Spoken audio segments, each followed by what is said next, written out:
ตึกป่าหากะมาสิเจ้าเมยเติบจ้ะเมยเติบหนึ่งมาแล้วก็อาบน้ำอาบได้กินข้าวเลยอูป่าเลยอันนี้นึงมาแป๊บ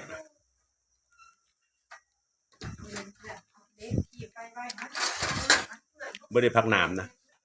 เกินค่อยปูเองค่อยนึ่งเนี่ยเขาไม่ได้กินดิบ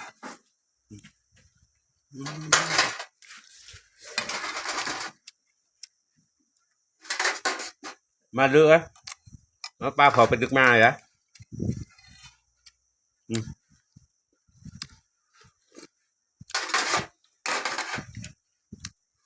โอ้จะไปอีตู้ผมซอยๆเลยจ้ะ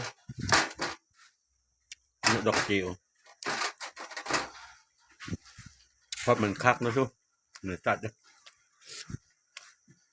โทษแล้วนี่เราจะเอาคนไปตึกป่ามานะกินแล้วนี่นะ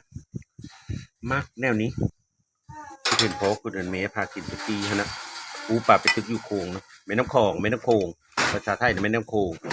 ภาษาลาวแม่น้ำคลองเกี่ยวไปได้โอ้ยหอมไปอีตู้เด้มันเลยถูกเจ้าดอกกระจิ๋วมันล่างนั่นในแม่แป๊บ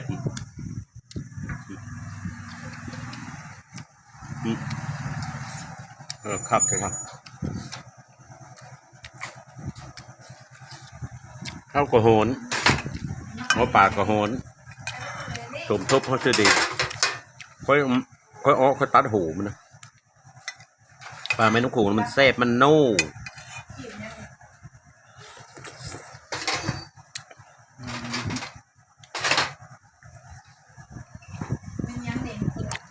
หอมพี่ตู้ซอยๆจ้ะน่าจ้าจ้ะ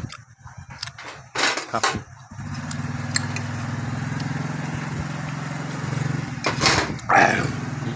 ขับไปดิกินข้าวแล้วก็นอนแล้วเดี๋ยวต่อไปนอนพักผ่อนแล้วเหมยเนาะเข้าเบบว่าเข้าไปได้ไปตึกป่ากระโดดแล้วนะตะกี้จะไปกูมือ4-5 ปีคือหลังเนี่ยไม่ได้เหมยจริงดิเดี๋ยวนี้ตั้งเด้อเดี๋ยวนี้คือเป็นกระต้าก็คือเรามีย่ามไปเลยตอนเดี๋ยวนี้มันสุขภาพบ่ห่างกายแล้วสุขภาพมีเอาเฮ้อแล้วเดี๋ยวนี้นะตั้งเด้อพวกเจ้าตะกี้เดือนที่เดือน 5ก็ไปโห้ยบึงว่านะไปก็ได้ลีนะปลารถปลาผลูเป็นจนจะเต็มกระต้าปิดขงกระต้าตะเก้านะเดี๋ยวนี้นะป่ามันมียูมี่เดี๋ยวนี้จะเขาฮิตนะเลิกจังดับจังไหวก็ได้ก็ได้เขาบอกเดินโฮกถ้าเดินโฮกกับฝนตกแล้วผัดมาได้ป่าแล้วจะมันมาแต่สิเลยแต่ฝนตกไม่แต่คนก็งึดอยู่มาถึงขนาดนั้นนอนแต่คนตัวมีญาตินอนว้าวกินอูปลาเชื่อไปอีตู้น้อยไปอีตู้ปูเองมาละหอมซะโอ้โหคักอีปูนี่ปูใหญ่ใส่คักแท้ๆสิเจ้าพอกินแบบโผแบบนี้ภาคกินตะเก้าคนมักแนวนี้ถ้ากินป่าอะไรเลยกระต้นกระโตก็คือเบาเป็นยังไงนะเบาแบบสบาย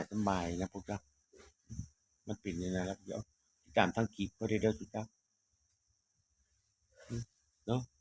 ขอกุโมพบเจอทุกคน